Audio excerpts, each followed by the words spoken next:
hablando de Fernando Rielo, como digo muchas veces, porque da nombre al seminario, vamos, da nombre, eh, bajo su magisterio, ¿no? Hemos querido crear este seminario. No es que obliguemos a nadie a que lo lea, lo conozca de forma obligatoria, ni mucho menos, pero sí que lo vayamos conociendo, ¿no? Y, y bueno, diríamos que hablar de filosofía y trascendencia, en el caso de Fernando Rielo, es hablar de todo su pensamiento, es hablar de todo su pensamiento, porque siempre diríamos que el tema sustantivo es eh, la, el hablar de nuestra apertura al absoluto. ¿Eh? Yo lo voy a ir diciendo con sus propias palabras. He ido tomando textos, casi los primeros de la concepción mística de la antropología, que es una de sus obras, en donde explica la antropología, pero claro, se ve todo lo que es su pensamiento, su idea también de Dios, por supuesto su idea de la persona, ¿eh? Y además, fijaos que dice concepción mística de la antropología, con lo cual está siempre hablando, como él dice, de un finito abierto al absoluto, o abierto al infinito.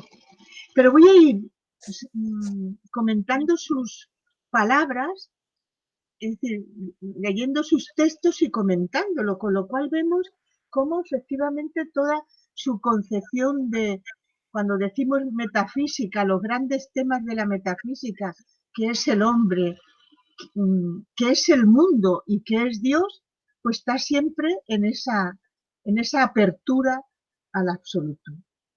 Empieza así en la página 23. Dice, la sed del absoluto, la vocación a la trascendencia, la apertura al infinito, son experiencias que de uno u otro modo no dejan de acuciar en todo momento al ser humano. A todos nos sobrecogen. Del absoluto parten todas las culturas, todas las religiones, todas las filosofías. Al absoluto tendemos cada día en nuestro ser más.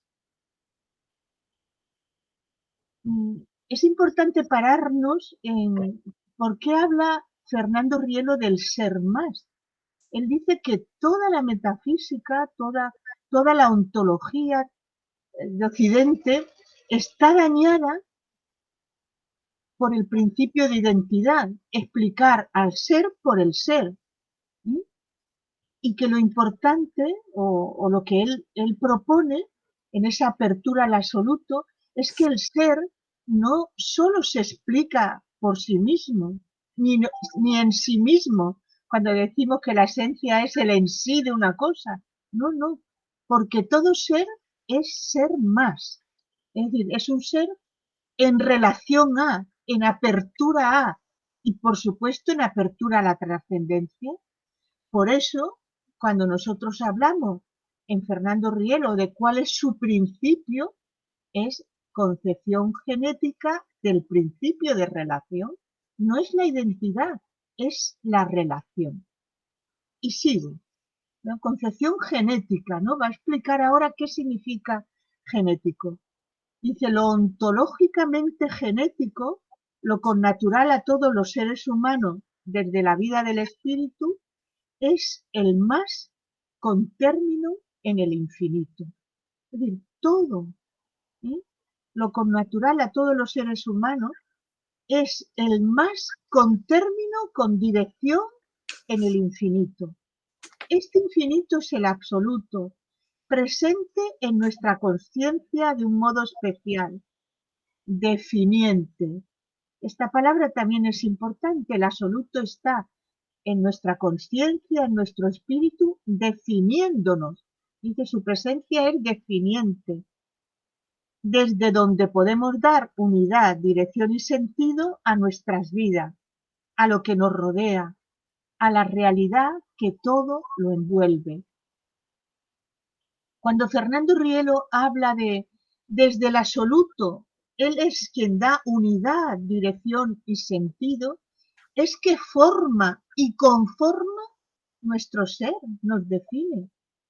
Por eso cuando hemos tocado en muchos seminarios el amor, la libertad, pero siempre hemos dicho bien formada, ¿eh? Es decir, desde esa perspectiva de apertura al absoluto, si no, el amor en algunas personas es cualquier cosa, ganas de poseer a otros, ganas de seducir a otro, ¿no? Como don Juan Tenorio, pero eso no es el amor, él le llama amor, pero no es amor, es un amor sin forma, o la libertad. Fernando Rielo, siempre que habla de la libertad, se paraba y decía, formada por el amor, formada por el absoluto, ¿no? Bueno, en la página 24 dice, va a hablar de, es verdad, está en nuestra conformación viene de él, pero en la vida práctica muchas personas esto no lo viven o no lo quieren vivir.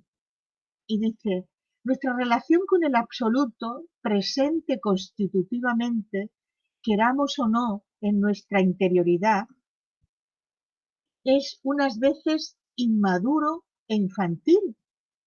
En otras ocasiones es desviada y falsificada.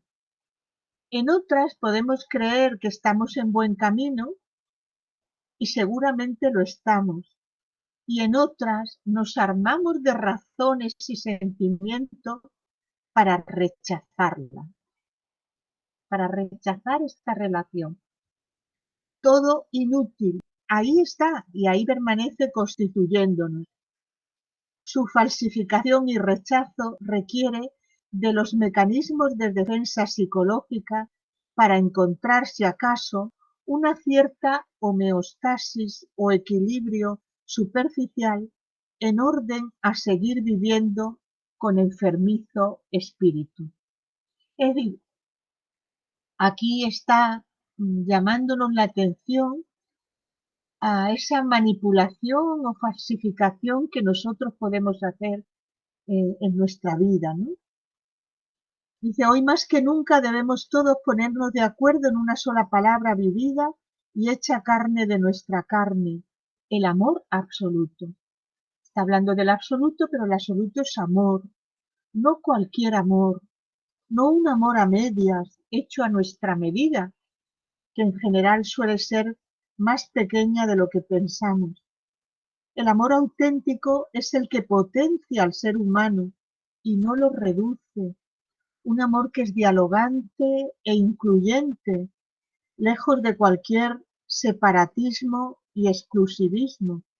Un amor que es abierto y no intransigente, lejos del fanatismo y sectarismo.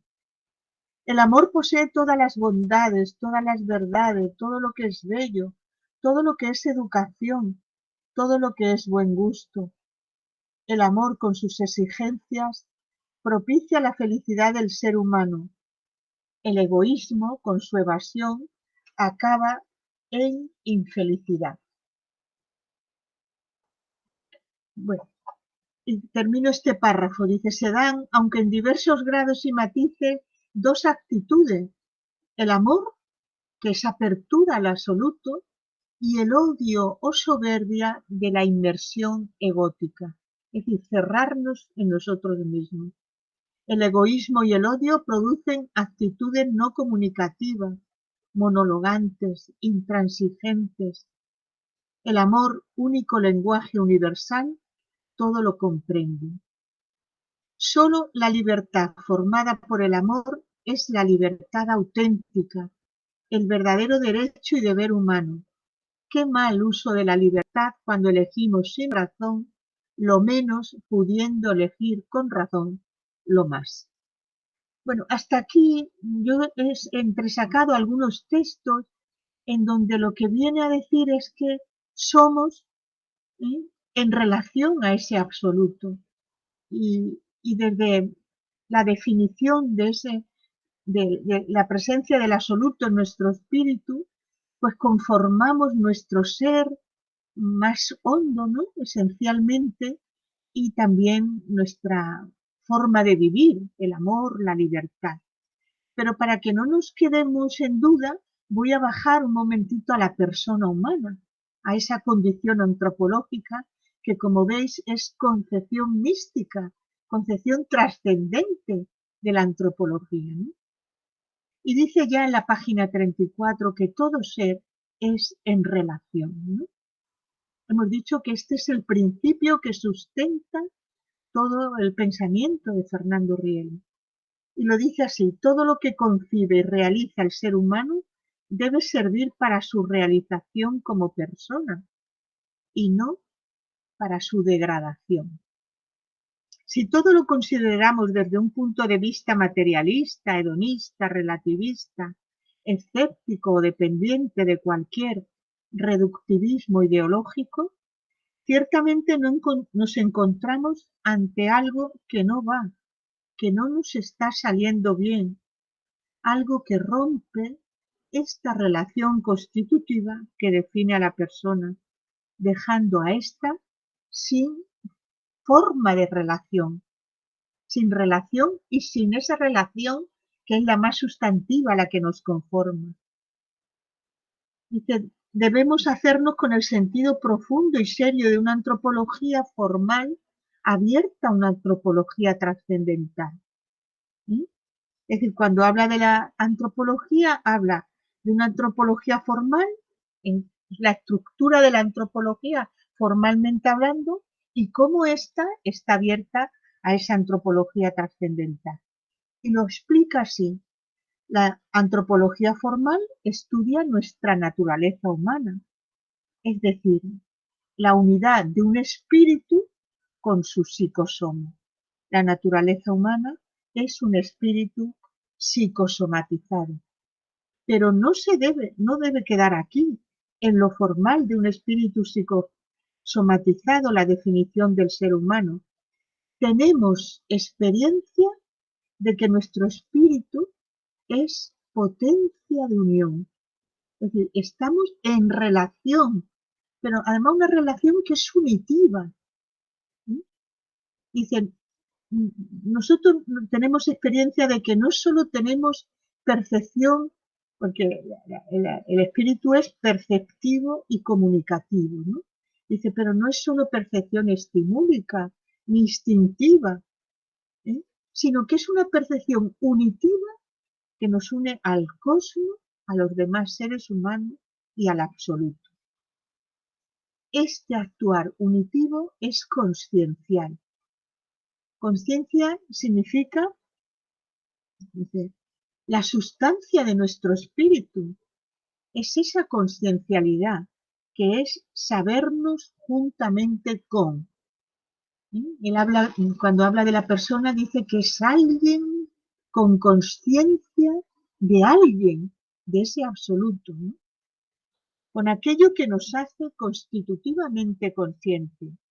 Lo que define a nuestro espíritu es esa divina presencia constitutiva del absoluto, que finalmente, ¿no?, podemos explicarlo así, hace que seamos a imagen y semejanza del absoluto. Bueno, termino no haciendo un resumen, pero sí diciendo que hablar de trascendencia en el caso de Fernando Rielo es explicar todo su pensamiento, ¿sí? Porque parte del absoluto para explicar el orden de lo real, del cosmos y del ser humano, de todos los seres vivientes y de los seres personales. Y cuando en estos últimos párrafos que os he leído habla de la persona humana, la, la, la propone como un ser, diríamos, abierto, constitutivamente, está abierto a la trascendencia porque constitutivamente está formado por la trascendencia. Bueno, como me decía Sergio, que esta semana hemos hablado varias veces por WhatsApp, esto no es suficiente para explicar a Fernando Rielo, pero bueno, puede ser causa de por lo menos un comienzo. Muy bien, Juana, un saludo para ti, un saludo para todos. Oportuno el tema en el momento en que decreto unos días, reservo unos días para abordar a Fernando Rielo, quien le comentaba yo a Juana, ha llegado a mí en un momento de mi vida muy oportuno, que lo hubiera preferido incluso antes cuando abordé el amor, pero bueno, todo es sujeto también a replantearse, Juana, y a revisar algunos contenidos que ya hemos sacado, porque encuentro unas explicaciones bellísimas y unas invitaciones bellísimas en Fernando Rielo, en Concepción Mística. Es suficiente para inquietarme en los tres temas que estoy transitando ahora. Trascendencia como ir, como trascender, como transitar, lo quiero ver como pasar de aquí a allá, como superar, como extenderse. Esa trascendencia, insisto, como una aquí y una allá, que implica necesariamente una cuestión. Cuando las personas eh, se les dice que trasciendan, que sienten como ese paso, esa invitación a que trasciendan, hay veces lo ven como algo complejo y quizás sí, pero yo sostengo que la capacidad de trascendencia está implícita en nosotros y no es un ejercicio que sea difícil, entendiéndolo en la medida que es pasar de aquí a allá. Eh, de forma hasta muy elemental, yo observo que el ser, y lo confirmo en algunos textos que voy a leer de Fernando Rielo, ya se hace unos planteamientos que son muy simples, muy elementales, y que si se responde a esas cuestiones que ya históricamente viene respondiéndose, está siendo trascendente. Pero no se queda ahí, pasa por el quién soy, eh, qué es la vida, para qué la vida, quién creó la vida. Siempre que observo una posición o un término que culturalmente se maneje o que determine el acontecimiento de un hombre, pienso también en su opuesto, así como pienso en el esperanzado, pienso en el desesperanzado, entonces pienso en el intrascendente y yo pienso que definitivamente es difícil decir que a alguien no le trasciende algo, es decir, todos reparamos en una cuestión o en un acontecimiento, mínimamente el arte que nos perturbe o nos conmueva nos hace ser trascendentes. El inmanente en sí mismo está marcado por un acontecimiento. Hay tres temas, como les decía yo inicialmente, que transito, que es el del amor, la dignidad y ahora la esperanza. Pues bueno, ¿quién no amando está trascendiendo? Y amando como se debe, como lo decía Juana. ¿Quién no preguntándose por la dignidad que se confiere o que le confiere a otros, no está trascendiendo? Está acudiendo a una esencialidad. Y desde la esperanza, ¿quién que se pregunte por la esperanza? Y sobre todo, como vamos a ver que lo dice Fernando Rielo, que la viva, que haya sido testigo de ese acontecimiento, no está trascendiendo. Cuando Fernando Rielo habla de la apertura al absoluto, y para seguir más o menos en esta metodología que Juana, eh, con la que ha iniciado hoy, voy a estar haciendo unas lecturas y unos comentarios, es la invitación a ser más. La invitación al absoluto es un ejercicio magnífico, evidente de lo que sería un acto de trascendencia. Dice Fernando Rielo, esto es página 55 de Concepción Mística de la Antropología. Nuestro conocimiento, por tanto, no puede ser sino un conocimiento finito abierto al infinito. Ya lo había dicho Juana. En la medida que el sujeto humano reduzca por la iniciativa inspiradora y por su respuesta a la inspiración su límite formal, se acercará más al conocimiento del absoluto, cuya presencia constitutiva en el espíritu le abre en las estructuras y operadores genéticos al límite trascendental de su infinitud. El ser humano está dispuesto a la trascendencia.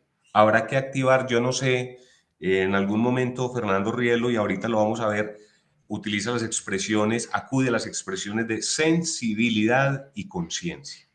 Quizá nosotros tengamos mucho por hacer en cuanto a ese despertador, pero el ser humano con esa sed de más, con esa necesidad de ser más, con esa disposición al absoluto y activando su sensibilidad y su conciencia, pues con toda seguridad es un ser trascendental, casi que hasta pudiera decir quiera o no.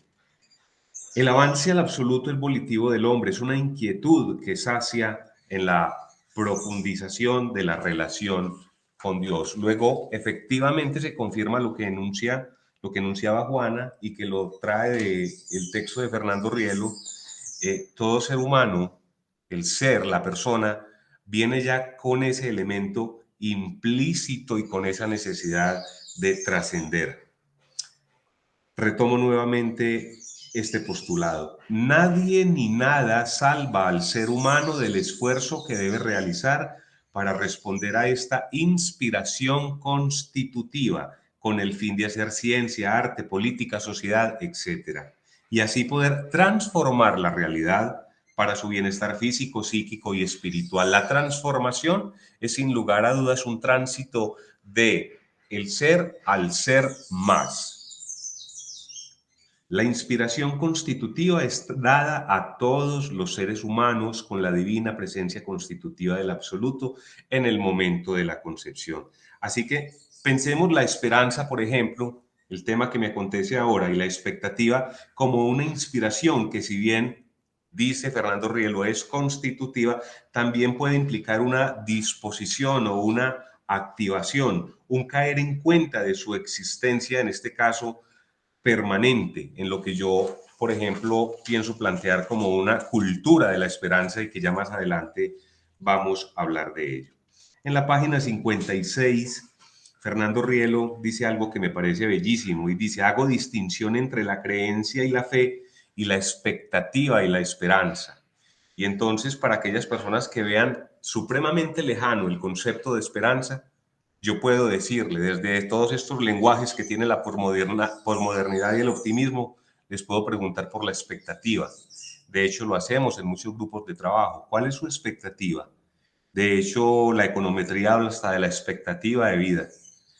Y qué bueno que de ahí partamos para trascenderlo como una virtud teologal y caer en cuenta luego de que esa expectativa se traspasa, se lleva a constituir posteriormente en esperanza. Y no solo la expectativa, el amor y la caridad, también lo menciona Fernando Rielo. Son elevados a una orden santificante por la redención de Cristo en el bautizado. Pero quiero también agregar algo que me parece importante. La creencia, la orden santificante, la fe, la esperanza, la caridad tienen por un único objeto a Dios, es decir, la relación con Dios, por una revelación sobrenatural. Desde donde yo planteo que el hombre que espera está haciendo ejercicio también de una capacidad, es decir, la esperanza es una capacidad, y también los hombres tenemos la capacidad de trascender. Trascender en este caso a la sacralidad. Lo menciona más adelante, dice: por eso todo ser humano tiene deseo, aspiración y sed de absoluto, tendencia al bien, a la verdad y a la hermosura, capacidad de amor, son palabras de Fernando Rielo, capacidad de amar, creer y esperar, capacidad de amar, creer y esperar. Insistamos sin temor en esas capacidades, porque a veces dejamos esa expresión capacidad como una expresión muy terrenal y como muy dada a cuenta, autonomía del ser y no más. Entonces la capacidad es como que una disposición muy mundana, muy humana, y no, es sacra, es sagrada, esa capacidad está dada por el absoluto. Desde ahí la planteo. Dejo subrayado para terminar este párrafo que me conmueve mucho cuando él enuncia las tres leyes ontológicas, entre paréntesis, inseparables, y es necesario conocer las tres en ese mismo orden y en esa misma dinámica en que entran esas tres leyes ontológicas, que de paso dicen nos movemos en ellas como personas y detectan el estado de nuestro espíritu. Él cita la ley de inmanencia, la ley de trascendencia y la ley de perfectibilidad.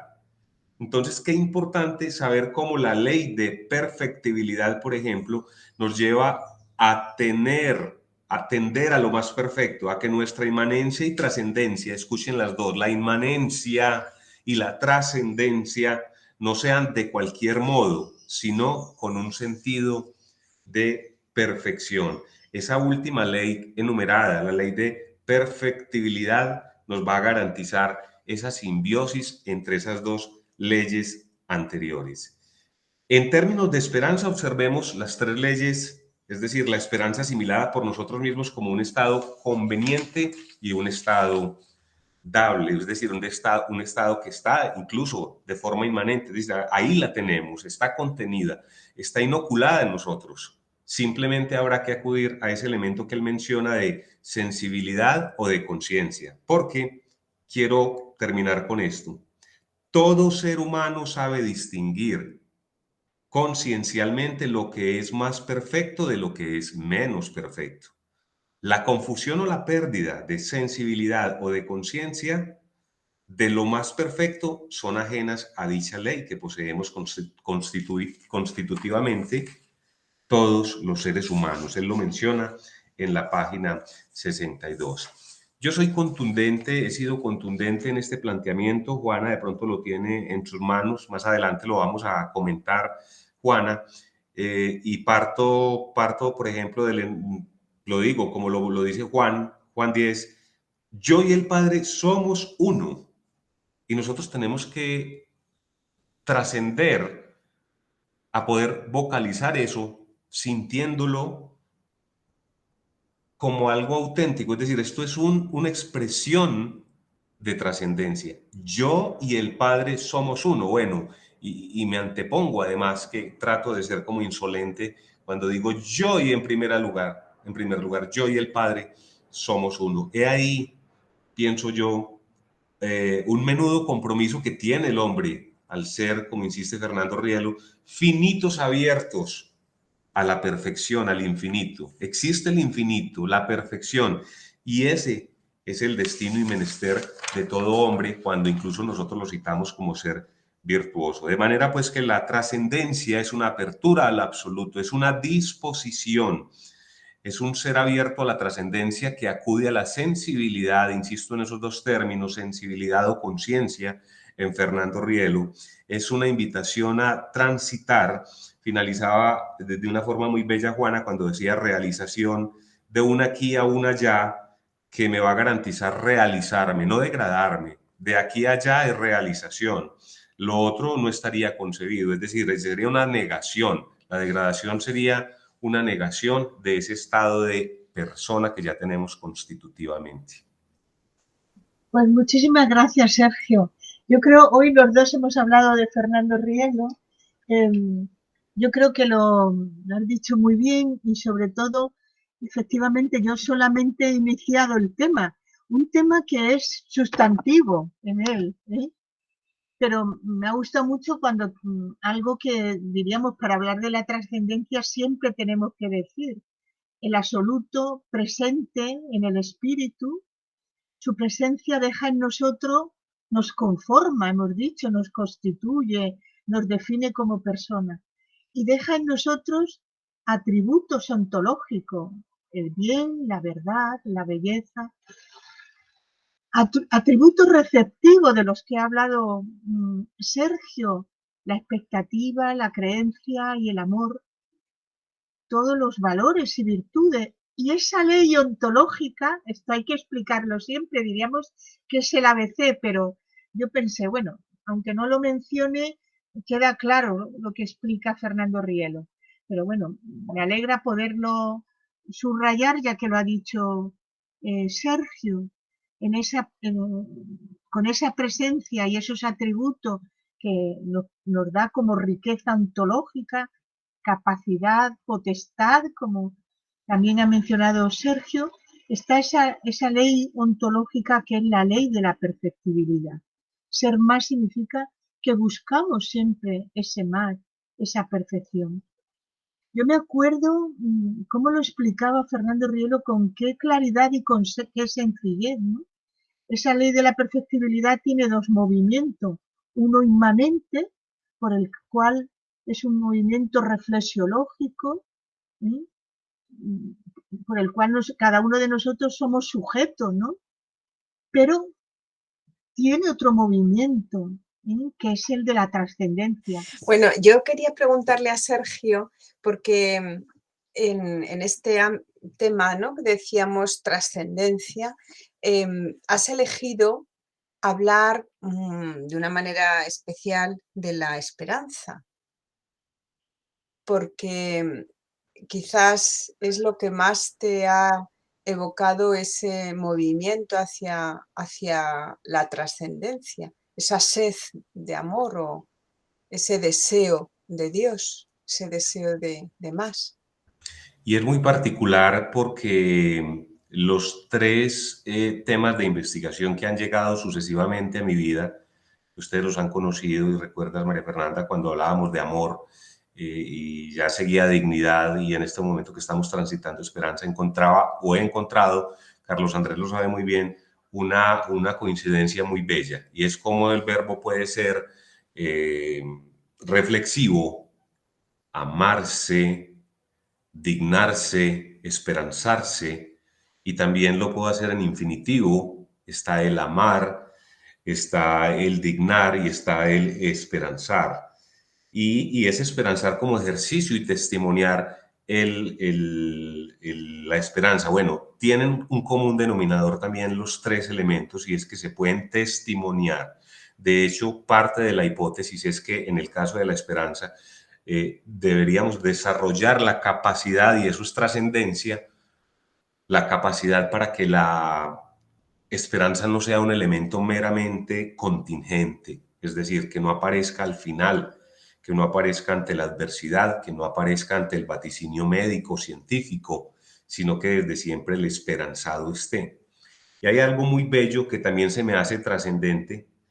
Fíjese que con lo que acabo de decir, para que ya entremos también en la conversación, en esa ley de inmanencia que mencionaba Juana antes de despedirse en esta segunda parte, tendemos a entrar dentro de nosotros mismos para asimilar o hacer nuestro lo que creemos más conveniente, lo dice Fernando Rielo, página 61.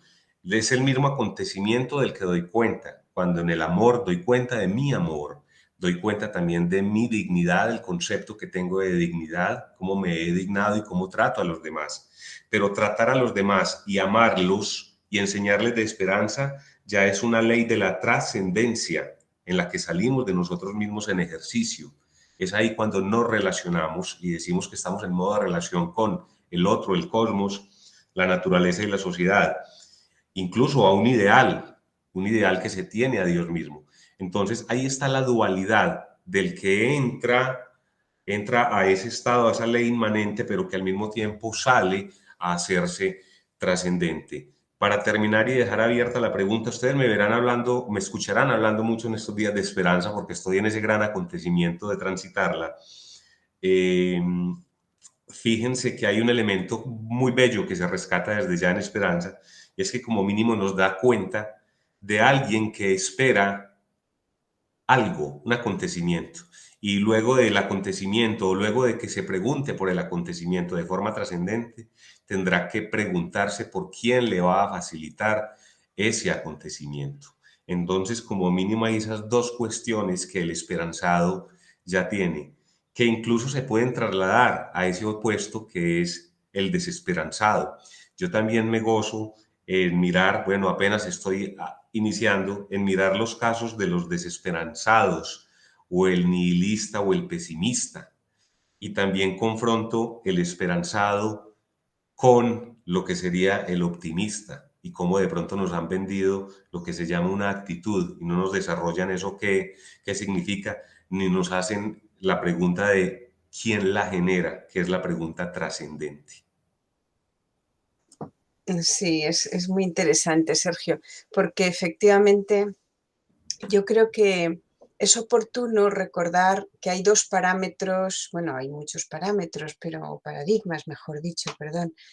El que sería considerar al hombre con una autosuficiencia para poder, o sea, digamos, ejecutar todos sus actos como si se debiesen solo a sí mismos, todo lo que le pasa, todas las resoluciones, todo lo que le pasa por dentro también en cuanto a a todo, ¿no? A sus decisiones, sus gustos, sus...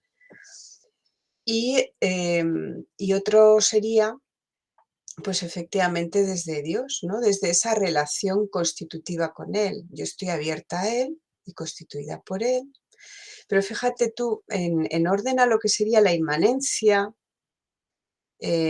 la trascendencia y la perfectibilidad, no es lo mismo considerarla como si fueran movimientos que se deben solo a sí mismos, que yo puedo esperanzarme, que yo puedo, o sea, como esas capacidades que de manera mía, autosuficiente, yo puedo tratar de, antes dijiste, ¿no? Dignificarme, esperanzarme, pero si resulta que dentro de mí hay alguien en mí que es quien me está constituyendo, por mucho que yo, o sea, el Fernando Rielo habla de sujeto, o sea, de acción agente y de acción receptiva.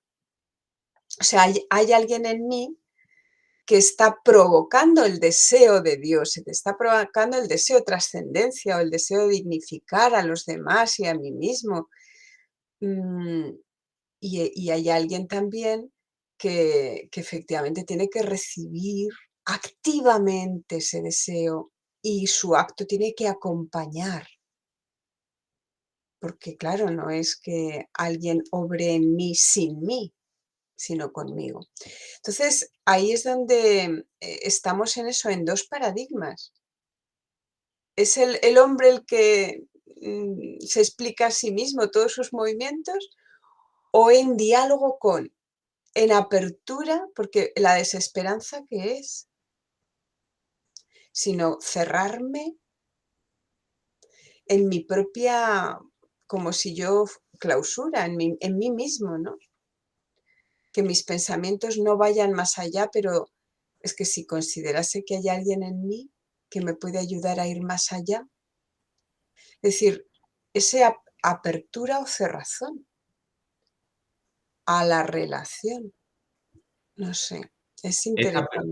Esa apertura es un hálito, es una presencia divina que está activada. Seguramente nosotros en la comunicación tengamos que despertarla en muchas de nuestras audiencias, pero finalmente el esperanzado está abierto, indudablemente.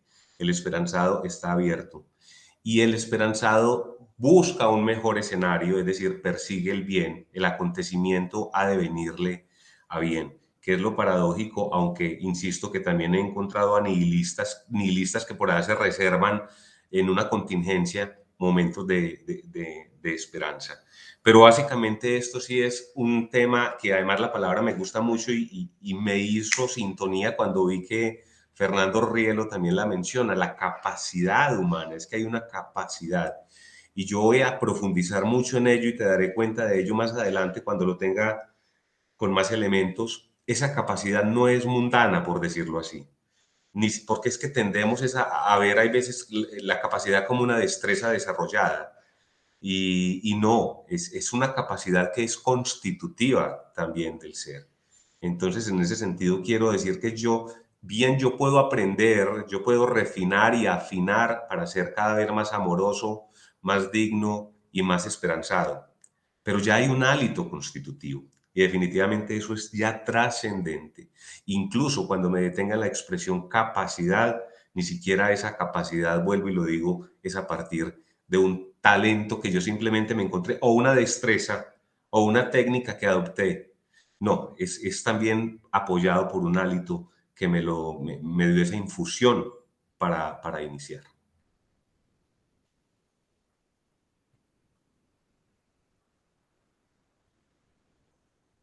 Perdón, digo que podéis intervenir cuando queráis, ¿eh?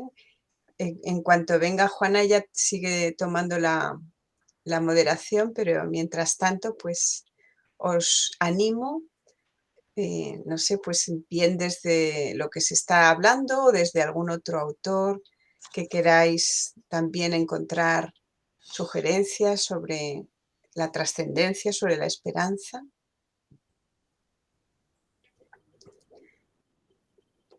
Carlos Andrés dice que ha hablado mucho contigo, Sergio, sobre este tema. Si Sí, quiere.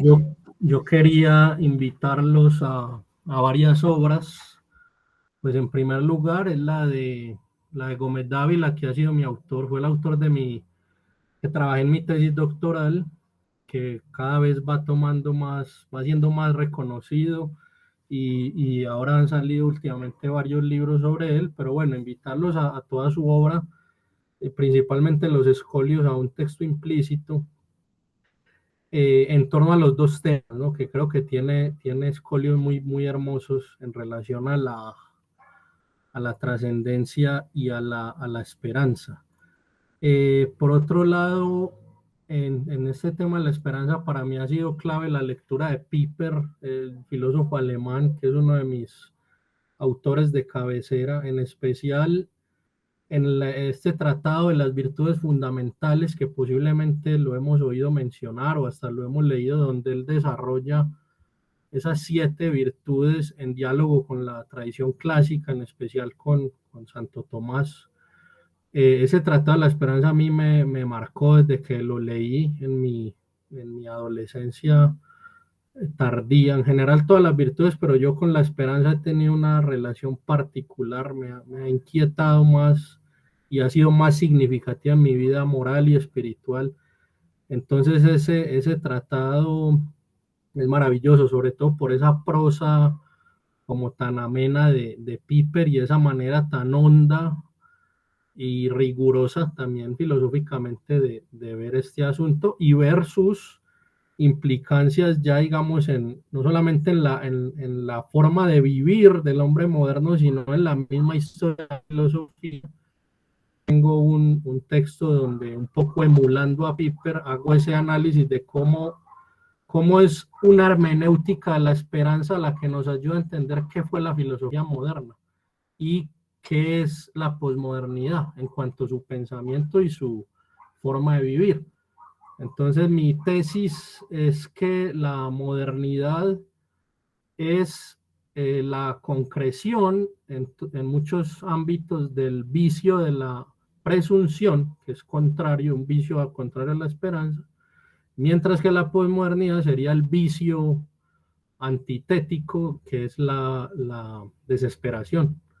Entonces, eso uno lo puede analizar incluso en las ciencias humanas, cómo se traducen los vicios contrarios a la virtud de la esperanza en el derecho, en la antropología, sí, en general en la ética. Y de hecho también hay un libro que ya es un análisis que se hace sobre la obra de Piper, que es Joseph Piper, una filosofía de la esperanza, de Bernard Schumacher. Ese es otro autor muy interesante. Y también en relación a este tema de la trascendencia, que para mí fue muy importante cuando murió mi señora madre hace ya 3 años, Muerte e Inmortalidad, de Joseph Piper.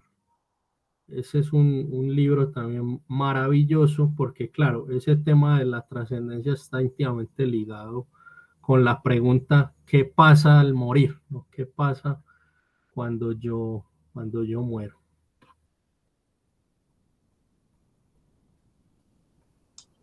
Muchas gracias, Carlos, por todas estas aportaciones. La verdad es que cuando uno tiene esperanza, y hablo de esperanza propiamente dicha, no solo expectativa, ¿no? Claro. Sino esa elevación de la expectativa al orden sobrenatural. Exactamente. La ganancia es increíble. O sea, la fuerza, la potencia que te viene de visión, no solo de visión, sino de saber, de abrir digamos, el bien, la presencia del bien, de abrirte a la presencia del bien, no solo del bien que tienes a la mano, sino el que constantemente te va a venir porque somos en esa dimensión, digamos, de abiertos al futuro constantemente, ¿no? Y ahí es donde la esperanza juega un papel importantísimo, ¿no? Saber de quién nos hemos fiado. que nunca ese bien nos va a fallar, ¿no? Pese a los graves problemas que podamos tener, ¿no? Entonces, claro que es muy diferente, aunque está dentro de la línea de la expectativa, pero la potencia que se adquiere con esa apertura al absoluto, de aceptación del absoluto en tu vida, eso ya tiene un color muy diferente, ¿no? Y el domingo pasado yo le compartí a Sergio la homilía del padre Santiago Martín, que creo que reside allá en Madrid, el fundador de los franciscanos de María, que en la segunda parte de su homilía, que fue muy interesante, él incluso citó la obra de Ernst Bloch, del Principio de Esperanza, y estuvo comentando en torno al tema, pero la conclusión, y que es algo que él repite continuamente, es hay vida eterna. Y eso pues nos llamaba la atención, y Sergio incluso pues le hacía eco a esa expresión que para mí es lo más importante, y que hoy pues ya hablamos en el plano de los que somos cristianos, propiamente cristianos católicos, el recordar esas verdades esenciales que están formuladas en frases también muy, muy sintéticas. Yo creo que ese debe ser nuestro apostolado. Y una de esas frases y máximas, que es un artículo del credo además, es: hay vida eterna, creo en la vida eterna. Y el fundamento de la esperanza, que también es otro ensayo de Piper, dice esperanza con fundamento. Él dice, la razón de la esperanza debe ser algo sólido, no una mera ficción, algo que yo me invento como a manera de narración para entonces fundamentar ahí una esperanza, sino algo real. Entonces él dice que algo que podría definir la esperanza es la certeza que terminaré bien yo y los demás. Terminaremos bien. Incluso él dice, incluso si la vida terrena estuviera llena de angustias y dolores, la esperanza radicaría en saber que más allá de eso hay una vida eterna y hay un horizonte magnífico, inimaginable, que remite también a las palabras de San Pablo de por muchos que sean los sufrimientos, no se comparan con la gloria que algún día se ha de manifestar en nosotros, que es lo que en realidad en la Spe Salvi, que es la segunda encíclica del Papa Benedicto XVI, pues es lo que hace es una exégesis de Romanos 8, el tema de en esperanza somos salvos, etcétera, etcétera. Entonces ese también es otro texto para los dos temas, ¿no? Esperanza y trascendencia, la Spe Salvi de Benedicto XVI. Me hace caer en cuenta algo, y me perdonan los demás porque además Carlos Andrés y yo giramos en los mismos temas. Como les decía, es mi compañero de investigación y me acompaña a transitar en estos temas. Nos llevaba esto a pensar también en la esperanza y esperar, ¿no? Y a ponerle un poquito como más acento al tema de esperar. ¿Quién nos enseñó a esperar o de qué forma nosotros o el hombre espera? Y desde luego que enmarcándolo en lo que es nuestra creencia cristiana, hay unos elementos muy bellos que él lo decía desde la homilía que veíamos del Padre el domingo, y era la promesa. Y es que nosotros esperamos lo mejor porque hay una promesa. A mí me pareció bellísimo, yo incluso lo dejé en las notas que levanté sobre Fernando Rielo, como para complementar algo de Lucas que a todos nos ha movido. En verdad te digo, hoy estarás conmigo en el paraíso. A mí me parece sublime, a mí me parece bellísimo. Es decir, cuando yo digo eso, ya te estoy dando una promesa y te estoy diciendo, por eso habrás de tener esperanza. Es que mira, yo te lo estoy diciendo, hasta en este momento asiago en contravía, porque yo creo que no había nada más en contravía, donde cualquier esperanza estaría ya liquidada, y te dice, y yo os digo que hoy estarás conmigo en el paraíso. Parece bellísimo. Entonces, hago también como ese enlace a lo que pues, es este marco cristiano católico, ¿no?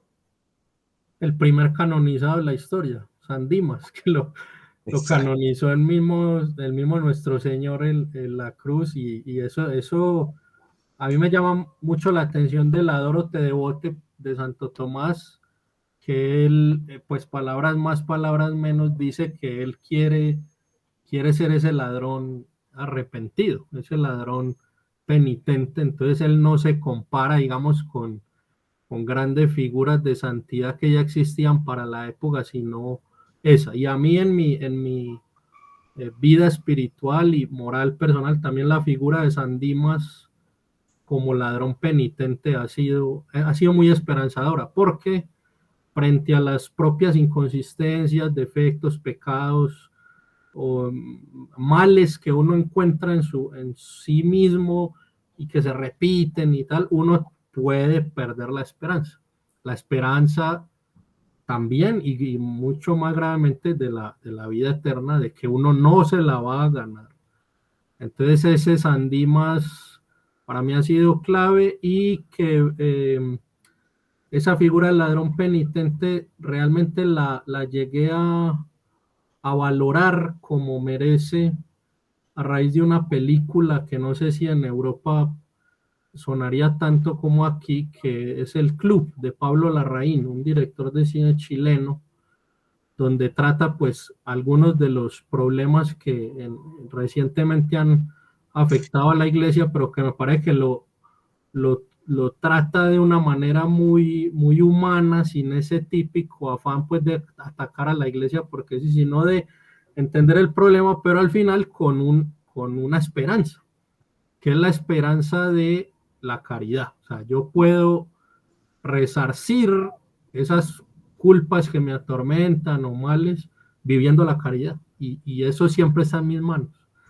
Entonces alguna vez también el padre Santiago Martín decía, bueno, si yo estoy en un partido, me ha metido 20 goles, yo, ¿qué es lo único que puedo hacer? Meter goles. Entonces decía, no, si yo veo que tengo un montón de cosas en contra, y los errores que cometo, los sigo cometiendo, debería quizá no centrarme tanto en dejar de cometer esos errores, sino en hacer algo bueno. ¿Cuáles son las cosas buenas que puedo hacer? Entonces me parece que también es una perspectiva de esperanza en torno a nuestra vida moral, porque muchas veces también uno de los errores que se cae es obsesionarse con el defecto, y es una de las cosas que lleva a la desesperación. No, finalmente no pude y soy malo. Y eso pues sería desconocer todas las posibilidades de bien que hay en nosotros. Es lo Y que, perdón, es lo que decíamos antes, que tenemos una tentación fortísima del antropocentrismo para todo.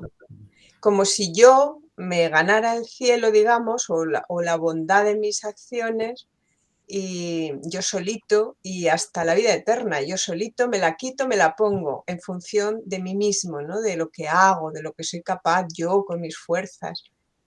Cuando, fariseísmo. cuando ciertamente pues es la apertura a Él. San Dimas Ujú. es que se abre a Cristo. Acuérdate de nosotros, o sea, nosotros reconocemos nuestra imperfección, acuérdate, o sea, tú eres el que tiene, o sea, reconozco que tú sí eres bueno, yo no, pero Y tú tiene lo la eres. respuesta inmediata. Eso es. Y tiene la Entonces, respuesta inmediata. exacto. O sea, Ujú. el tema es muy a nivel, digamos, incluso de análisis de pensamiento. A ver si nos entra bien que lo importante de nosotros, de esa plenitud a la que estamos convocados por quien nos ha hecho para ella, y en medio de nuestra fragilidad, a ver si nos enteramos de que lo más bonito es la confianza y esa Ujú. relación con Él, pues eso, propia de una persona que se abre, que no falsifica, que no se lía, que no se atormenta, que se abre a esa relación con sencillez, ¿no? Bueno, estamos interviniendo nosotros, pero seguro que Pablo o Javier o Ascensión también te quieren decir algo.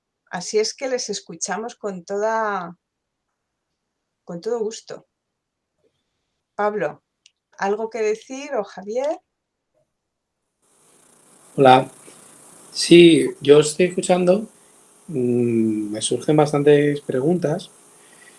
Pero bueno, tendría dos quizá fundamentales. Os hago la primera a ver dónde nos lleva la respuesta. Y bueno, si hay tiempo, pues la otra. Este seminario, ¿no?, trata sobre la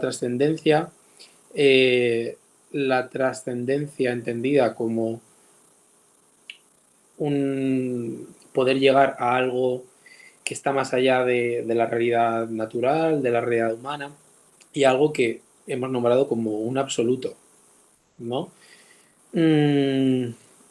Entonces, mi pregunta sería, ¿cómo se puede saber que todo el mundo, todo ser humano tiene posibilidad, tiene apertura a esa trascendencia, a ese absoluto?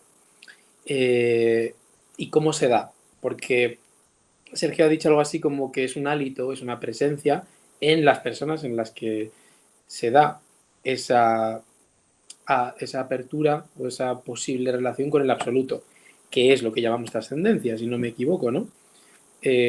Trascender este mundo inmanente o este mundo material, orgánico, biológico,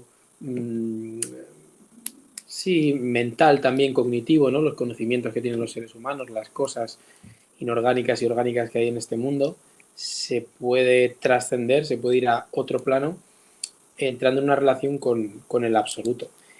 Entiendo que en ningún momento hemos dicho que el absoluto está dentro, como si lleváramos todos a Dios dentro, el mismo Dios, sino que es de otro modo, ¿no? Es más sutil.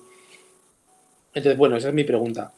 ¿Cómo saber que todo el mundo, en toda persona, se da eso? Se da la posibilidad de trascender. Y luego, pues, si es, como decía Sergio, ¿no? ¿De qué forma se da? ¿Es en forma de amor, como decía San Agustín? ¿O es en forma de encontrar una luz?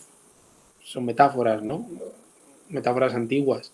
Una luz dentro del alma, dentro de sí. Y al encontrar ese sello, esa huella divina, ahí es donde podemos trascender. ¿Se puede trascender en vida o solo se puede trascender cuando ya el alma se salva, ¿no? ¿Qué relación tiene esto con la mística? Bueno, ahí ya serían muchas preguntas, pero bueno, si alguien lo sabe decir. Muy interesante, Pablo. Podemos, o sea, seguro que queremos muchos intervenir. No sé si Ascensión, que no está, o sea, si quiere puede intervenir. Yo, o sea, Pablo, a mí una pregunta previa a lo que estás diciendo es, dice, supongo que a Dios no le llevamos dentro, o no sé si te he entendido bien. Sí, como tal, o sea, tener al Dios mismo cada cual dentro. Recordando pues a pensadores como San Agustín, no está Dios como tal, el Dios Padre, sino una huella de Dios, o somos imago Dei, ¿no? O hay una luz en el alma. Claro, también hay un problema, ¿no? Cuando alguien hace la comunión, cuando alguien recibe el Cristo, es un cuerpo divino, es hijo de Dios y ese cuerpo se funde con el tuyo, entonces de algún modo es como si te convirtieras un poco en Dios, o tu carne también fuera carne divina cuando la digieres. Son como sutilezas, ¿no? Muy, muy tomistas, muy escolásticas, muy, muy precisas. Pero... Yo bueno, por supuesto enseguida podéis intervenir, ¿eh? Pero lo que yo iba a decir ahora es que evidentemente hay que distinguir el ámbito de Dios en la relación de intimidad que se tiene en las personas divinas, y otra cosa es la actuación de Dios hacia todo lo creado. O sea, una cosa es Dios absoluto, infinito, y otra cosa son los seres, entre otros seres humanos, que Fernando Rielo lo define como un ser finito, o sea, limitado, pero abierto al infinito por el propio infinito. Es decir, ese infinito yo no lo abarco, pero Él se hace presente en mí y me hace además a su imagen y semejanza. O sea, pero se hace presente en mí no solo porque tome la Eucaristía, porque hay muchos seres humanos que no lo han hecho, sino por existir, porque me está constituyendo. Me está constituyendo y me está haciendo a su imagen y semejanza. ¿Y cómo? Pues porque yo deseo una plenitud de bien. Yo deseo la verdad. Yo deseo la hermosura. Yo deseo pues todo lo que Dios es, le llame como le llame. Entonces, Él, ¿en qué sentido está presente? Pues en que me está constituyendo y me está dando todo lo que es su semejanza y su imagen. Y me está dando la capacidad de progreso, me está asistiendo, me está, o sea, está dentro, porque si estuviera solo fuera, pues yo no dejaría de ser un ser finito, pero sin apertura al infinito. Si Dios es solo, se queda fuera de mí, de mi constitución, entonces, pues son dos entes que están completos en sí mismos y se ponen a relacionarse. Pero resulta que yo no me explico sin Dios. Pero yo no puedo, lo que yo no soy es absoluta, sino un finito que está inhabitado por alguien infinito, que no, porque esté en mí, no significa que no esté en Carlos, en Sergio y en toda la creación y en todos los... No sé si me explico, o sea, yo no lo agoto, ni mucho menos. Una cosa es el ámbito de lo infinito, ese es Dios, y otra cosa somos nosotros, que somos finitos, pero en relación. Y entonces ahí es donde se da la esperanza. Porque precisamente en esa apertura es que Dios está interviniendo y nos está constantemente llevando de deseo en deseo. ¿Para qué? Para que nos encontremos con el bien absoluto. Bueno, perdón que os estoy privando de hablar vosotros. Es que Pablo hace unas preguntas. No, encantador. Además, sí, Pablo, además que me marca ese gran reto que tengo ahora y te insisto, se vuelve casi, es una hipótesis que seguramente voy a enriquecer y te voy a dar cuenta de ella más adelante. El hombre está dado para, esa es la hipótesis, está dado para, pero como insistía ahorita María Fernanda, no es esa capacidad de la que yo hablo, no es una capacidad antropocéntrica, es una capacidad esencial, sacra. Ahora, ¿cómo vamos a verificar que ese hálito, si esté dado? Pues bueno, nosotros tenemos unos fenómenos que dan cuenta de ello en el día a día. El buen gesto, incluso la misma virtud. Yo recuerdo un texto que yo cito comúnmente de las memorias de Adriano cuando dice: los hombres más opacos emiten algún resplandor. Este asesino toca bien la flauta, ese contramaestre que desgarra a latigazos la espalda de los esclavos es quizá un buen hijo. Ese idiota compartiría conmigo su último mendrugo. Y pocos hay que no puedan enseñarnos alguna cosa. Y pocos hay que no puedan enseñarnos alguna cosa. Nuestro gran error está en tratar de obtener de cada uno en particular las virtudes que no posee, descuidando cultivar aquellas que posee. Entonces, ya ahí tenemos como un presupuesto o un piso que nos lleva a constatar en el fenómeno, en el día a día, eso que yo te planteo. Hasta he visto en los más nihilistas una porción o una grieta por donde entra una luz y él dice, hay una posibilidad, ¿sí? Y que nos lleva a otra pregunta, ¿qué tipo de posibilidad y quién te envió esa posibilidad?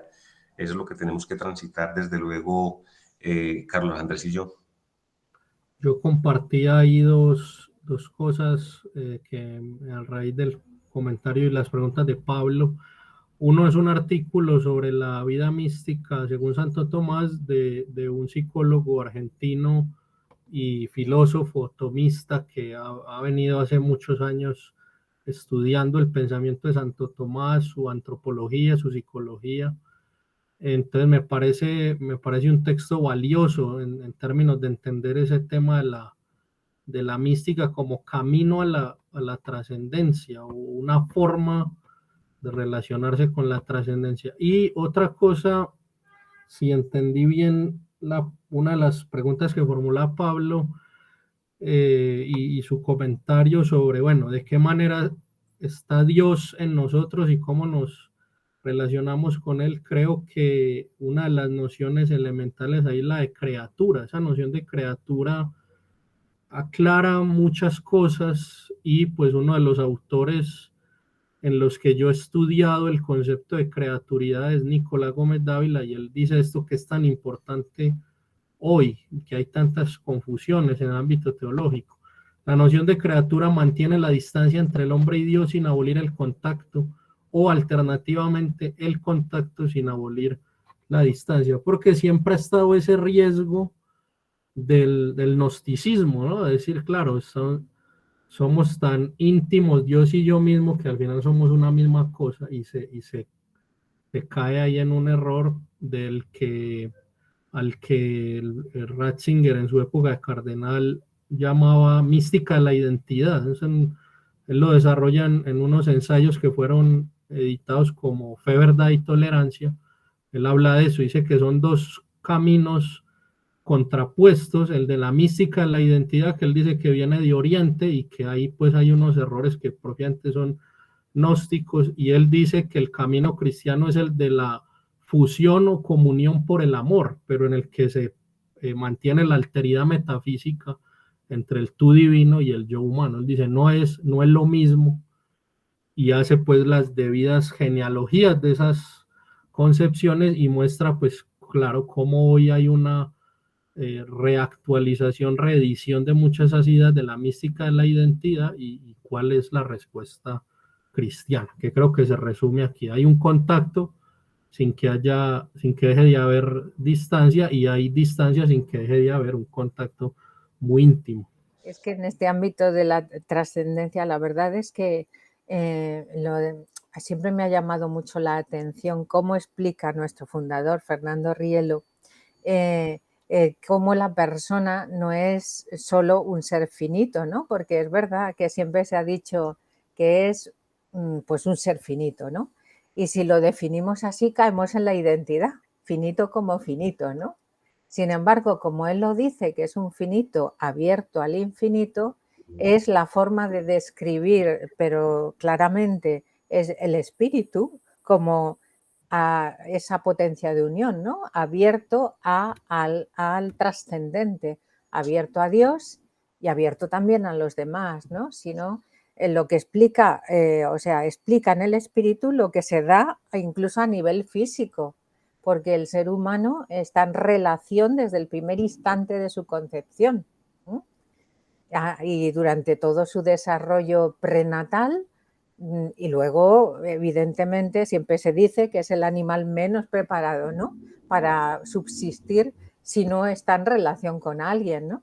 De hecho, los niños que han sido abandonados, si no hubiera habido un animal que los hubiera cogido, los niños de la selva, ¿no?, que se dice, pues no hubieran sobrevivido. Es verdad, y como él lo explica desde el espíritu, cómo él lo explica todo en el ámbito más trascendente del ser humano, pero que da explicación de lo más inmanente también, podemos decir, ¿no? Así como decía San Agustín, ¿no?, que es lo más trascendente y lo más inmanente a mí, ¿no? En ese sentido.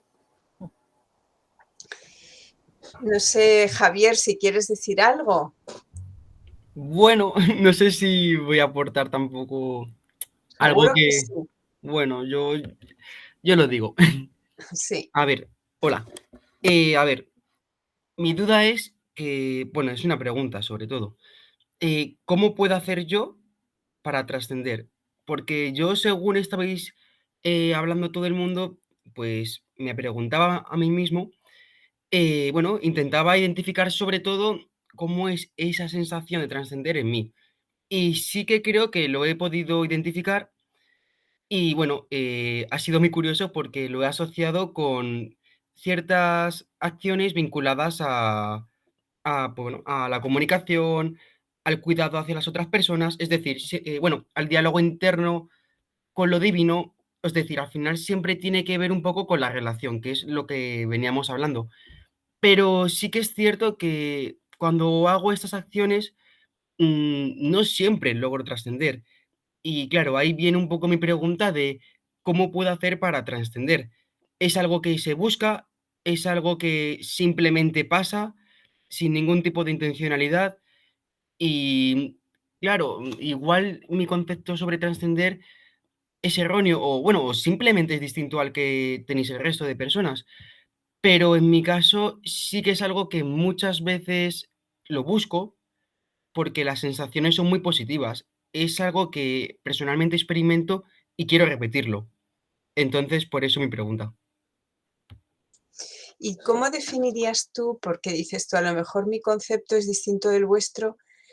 Nos has descrito un poco, nos has acercado desde que tú notas que te sienta bien, o sea, que te hace bien dentro de ti cuando trasciendes.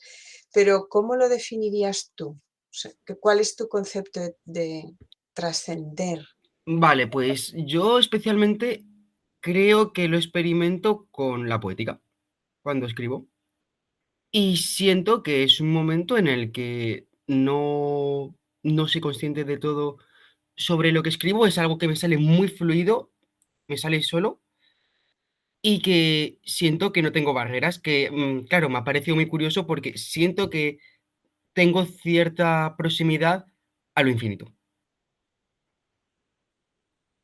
Entonces, bueno, Por lo tanto, según esto, cuando tú notas una mayor proximidad a lo que es, tú has dicho al infinito, ¿a Dios te refieres? en cierta parte podría decir que sí. Es como que no tengo barreras en cuanto a la escritura. Ujú. Y lo que significa de expresión de aquellas cosas que te pasan positivas en tu espíritu, ¿no? Sea el amor, sea la esperanza, sea la confianza, sea la paciencia, lo que tú descubres de belleza, de verdad, ¿no? Claro, fíjate que es muy bonito, Javier, mm, que antes lo quería decir y no lo dije, pero que me lo has vuelto a recordar con tus palabras, y es que efectivamente tenemos, como siempre, una doble tensión. Una, notamos nuestras limitaciones, nuestra finitud, y no la queremos. Queremos trascender, queremos ir más allá de esas limitaciones, de esas estrecheces, de esas cosas que vemos que nos oprimen. Y ese otro motivo de tensión es justamente el que estamos llamados a romper ese límite formal e ir a lo trascendental, que Fernando Rielo dice que tenemos dos límites, el formal y el trascendental. Pero no lo dice él como limitación, límite igual a limitación, sino dos vectores. Uno, que notamos nuestra finitud, la notamos, pero lo que nos está definiendo, lo que nos está nuestro ser reclamando, porque nos perfecciona, porque es que nos define, es la infinitud. Y eso, la infinitud, me refiero a si nosotros estamos constituidos por Dios con todos sus atributos en forma de capacidades limitadas en nosotros, pero queremos más. Si nos gusta la verdad, lo que queremos es llegar a más verdad. Si nos gusta el bien, hay más bien, a la felicidad, a la paz, a más de eso. Y sin límites, además. Y a expresar mejor, y a comunicar mejor, y a amar más. Y a confundirnos menos. Bueno, pues es que eso es lo que nos define, lo que nos plenifica es lo que nos define, es la señal de que estamos hechos para eso. Y ese es el límite o apertura o vector de apertura al infinito. Pero no somos el infinito, somos finitos, pero tampoco somos solo finitos. Mire usted, mi definición no es la finitud, porque yo siento tal deseo de romper esa finitud Anda, ¿y por qué? Porque lo que me define es lo más, lo infinito. Y en aquello que ya llevo dentro. Es que ya lo llevo dentro. Y tú dices, me gusta trascender. O sea, como sientes amor, quieres amar más. Como sientes sed de verdad, pues quieres navegar más hacia un mayor encuentro con la verdad. Y así con todo, lo que ya llevas dentro, pero que Dios te está llamando desde dentro de ti a que sigas trascendiendo todos esos valores porque quiere tu perfección, quiere que sigas avanzando o lo que se llamaría esa realización de lo que Él te ha hecho para un más. Por eso Juan hablaba del ser más, mencionando a Fernando Rielo, ¿no? Él habla del ser más como esa concepción genética del principio de relación. Dicho en palabras sencillas, nosotros no estamos hechos para en sí mismos, por sí mismos y para nosotros mismos, sino para Dios. O sea, un más, ser más. Y el más es el caminar hacia la plenificación que nos viene dada por Él, por estar más unidos a Él. Pero no somos Dios. No somos Dios, porque somos finitos, pero no somos sin Dios. Está en nosotros, haciéndonos. Él dice, fíjate, mira, Carlos Andrés ha levantado la mano, ahora mismo te dejo, Carlos? O sea, él, fíjate, a ver, lo que quería decir es que se me está yendo la idea, pero bueno, la cuestión es que nos ha hecho para él. Se me ha ido la idea, pero ya me volverá, no os preocupéis. O sea, realmente, ¿qué nos ha hecho para él? ¿Y para él qué significa? Ah, bueno, que la identidad esa, que hablabas como una mala interpretación, claro que no somos Dios, Pablo. O sea, Dios está en nosotros, pero nosotros no somos Él. Pero Él está en nosotros, abriéndonos a Él y haciendo que crezcamos, siendo nosotros con Él, que crezcamos nosotros. No sé. Bueno, Carlos, tienes la palabra. Sí, bueno, me parecía muy interesante lo que preguntaba Javier. Yo le quiero hacer simplemente un par de recomendaciones frente a eso del trascender. La primera es, no sé si ya lo haces y si no, pues invitarte a que lo hagas, aproximarte a la Biblia, a los textos de la Biblia, concretamente los evangelios, y si eres poeta, tienes sensibilidad de poeta, yo sé que eso te va a marcar, te va a llamar profundamente la atención, porque creo que una de las cosas en las que consiste trascender es ver sobrenaturalmente los hechos de nuestra vida, desde lo más simple hasta lo más complejo. Y alguien que tiene sensibilidad por las letras, como puede ser un escritor, un poeta, comprende esto, creo, mucho mejor. Es decir, trascender es también darnos cuenta de que los hechos de nuestra vida, todos sin excepción alguna,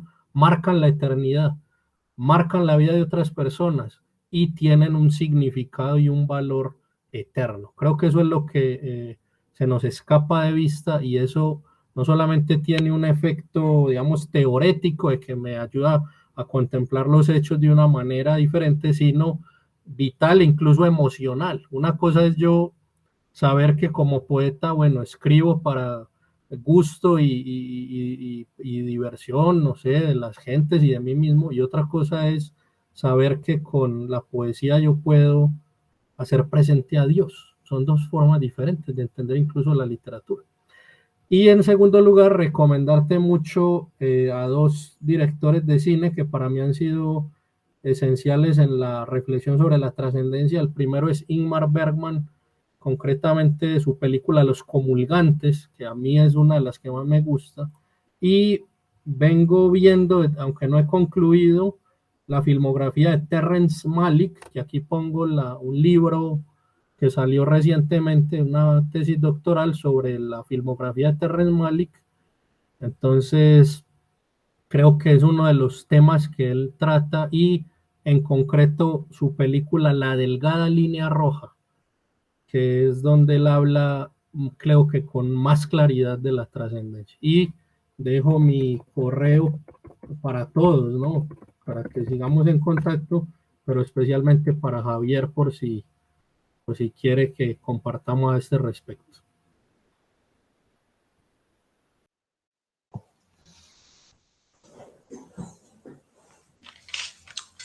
No, te sumaré, Fernanda. Okay.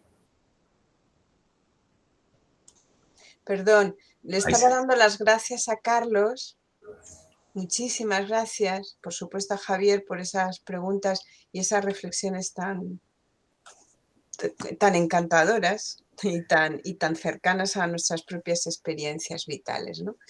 Y Sergio ha pedido la palabra si es que la tiene. Sí, y brevemente, para ya ir cerrando, Sí. Javier, ponle atención a tus sensaciones, agudiza desde lo que sea esa sacralidad, las sensaciones, atiende esas sensaciones, ahí hay un mensaje muy bello y te lo dice alguien que en algún momento se confrontó con el tema, yo mismo con el tema de razonar o atender la sensibilidad en el amor. Es decir, la conciencia o la sensibilidad o la sensación o el amor. O el que piensa no se enamora o el que se enamora no piensa. Yo ya transité por ello y en la investigación planteo recibir bien las sensaciones y la sensibilidad razonada que la puedo tener. Y la razón como una capacidad también dada por Dios. Luego atiende e incluso pide y trata de que se te agudice esa sensibilidad para que, como dice Carlos Andrés, no sea solamente una catarsis, sino que también sea un ejercicio de glorificación, alabanza, invitación, testimonio, etcétera. Qué bello que sea con la palabra, ¿no? Bueno, que dé cosas bonitas, ¿eh? Muchas gracias, Sergio, Javier.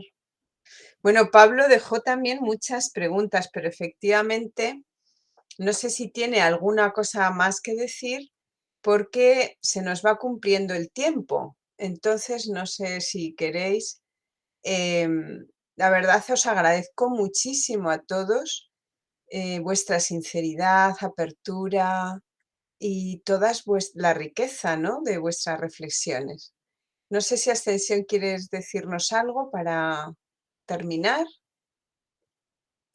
Que muchas gracias a todos porque la verdad es que se sugieren tantas cosas en lo que habláis, pero lo que más me importa es que lo llevemos a la práctica. Quiero decir que lo que habéis hablado es para llevarlo a la práctica, ¿no? Para profundizarlo y hacerlo más vida. O sea que tenemos que ser todos más trascendentes cada día, ¿no? Entonces, eso es una filosofía práctica, porque es verdad que hay que teorizar, porque es importante reflexionar, pero más importante todavía es teorizar algo que podamos llevar a la práctica. Y yo creo que este seminario es algo que hace muy bien, ¿no? Que nos abre el apetito de que pase a la práctica de lo que hablamos. Eso sí. Sí, es verdad. Yo, con todas estas cosas tan hermosas que van saliendo y que evidentemente está claro que necesitamos trascender cada vez más y mejor, y todo lo que signifique la escucha interior a quien llevamos dentro y que es quien nos está lanzando lo que sería más perfecto, más honrado, más mejor en cada ámbito de la vida, seguir eso, ¿no? Esa inocencia de la escucha, una escucha inocente, ¿no? Una escucha guiada por intereses, por cerrazones, por prejuicios, sino una escucha inocente, porque eso nos ayuda a trascender, nos ayuda pues a avanzar, eso que decía Juan al principio, ¿no?, que citando a Fernando Rielo, que hay muchos mecanismos de defensa que se pone el ser humano para no trascender. Porque a veces los prejuicios son tan fuertes que hacen, o sea, nos ponemos eso, muchos mecanismos de defensa, ¿eh? Pero la inocencia va de todo lo contrario, de no tener mecanismos de defensa ante el bien, la verdad, la bondad, la belleza, que no es un abstracto, que son personas, digo personas divinas, ¿no? Tres, ¿no? Que es nuestro padre, nuestro hermano, nuestro amigo, para los que tenemos la gracia de tener fe, y que ciertamente nos marcan un mundo de realización bellísima, que nos hace, tú dices, yo noto en que lo quiero repetir, cuando trasciendo bien, me encuentro bien, pues es que es eso, es que nos deja una paz, un gozo interior de plenitud, que es la mejor señal de que por ahí está lo que, lo que nos inspira, ¿no? Bueno, muchísimas gracias a todos.